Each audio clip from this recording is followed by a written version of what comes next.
மதுரம் ஹாஸ்பிட்டல்லேருந்து doctor Sushma பேசுகிறேன், பல் மருத்துவர். எப்போ நீங்கள் டென்டிஸ்ட் கிட்ட வரணும், எப்போ நீங்கள் வீட்டிலேயே பார்த்துக்கணும், இந்த கேள்விக்கான பதில் இன்னைக்கே நம்ம சொல்லலாம்.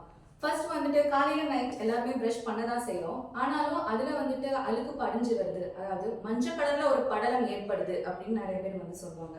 நான் காலையில் நைட்டு ப்ரஷ் பண்ணுறேன், ஆனாலும் ஏன் எப்படின்னா 100% பல்கரை வந்துட்டு ப்ரஷ் மூலியமாக போகிறது கிடையாது. நீங்கள் என்ன வேணாலும் ப்ரஷ் யூஸ் பண்ணலாம், என்ன வேணாலும் பேஸ்ட் யூஸ் பண்ணலாம். ஆனால் அதுக்கான சிறந்த முறைன்னு ஒன்று இருக்குது. அதிகப்படியாக அந்த இடத்துல நேரம் செலவழிக்காதீங்க. 2 to 3 நிமிஷம் தான் பல் விளக்குறது இருக்கணும்.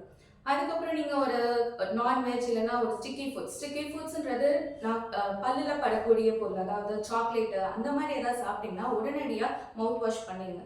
மவுத் வாஷ்க்கு நீங்கள் மவுத் வாஷ் தான் யூஸ் பண்ணணும் கிடையாது. வீட்டில் மெயின்டைன் பண்ணுறதுக்கு 3 months ஒன்ஸ் வந்து ப்ரஷ் யூஸ் பண்ணுங்க, மாற்றிட்டே இருங்க. செகண்ட் வந்துட்டு சர்க்குலர் மோஷனாக தான் ப்ரஷ் பண்ணணும். அதாவது இப்படி பல் விளக்கக்கூடாது, இப்படி ரவுண்டாக தான் வந்துட்டு விளக்கணும்.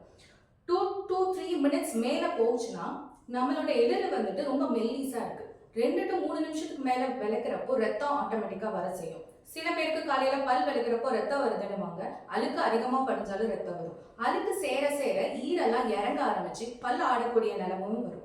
இந்த பல் ஆடுறது வந்துட்டு வயசானவங்களுக்கு ஒரு 50-60 வயசுல வந்தா கூட பிரச்சனை கிடையாது. ஆனா சின்ன வயசுலயே வந்துட்டு பல் ஆடுதுன்ற காரணம் பல் சுத்தத்துல தான். சாதாரண பல் சுத்தத்துல ஆரம்பிக்கிறது, பல் ஆடுறது, பல் எடுக்கிறது, அப்புறம் பல் கட்டுறதுன்ற இடத்துல போய் முடியுது.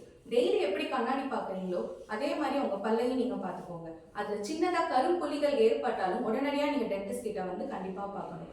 சாதாரண ஒரு விஷயம், கிளீன் பண்ற விஷயம், அதை நம்ம ப்ராப்பரா பண்ணோம்னா டென்டிஸ்டோட எக்ஸ்பென்சிவ் கம்மியாகும். எடுத்தோடனே டென்டிஸ்டோட எக்ஸ்பென்சிவ் எப்பயுமே ஹையா இருக்குன்னு சொல்றோம், ஏன்னா பெயின் இருந்தா தான் வரும். கண்ணாடி முகப்பார்வை எப்படி அழகு முக்கியமோ பல்லுக்கும் சில அழகுகள் முக்கியம். கரும்புள்ளிகள் இருக்கிறப்போ நம்ம சாதாரணமா அதை அடைச்சிக்கலாம். அது வேறு வரைக்கும் அந்த இன்ஃபெக்ஷன் போச்சுன்னா தான் ரூட் கேனல் ட்ரீட்மெண்ட் அப்படின்னு நம்ம சொல்லுவோம்.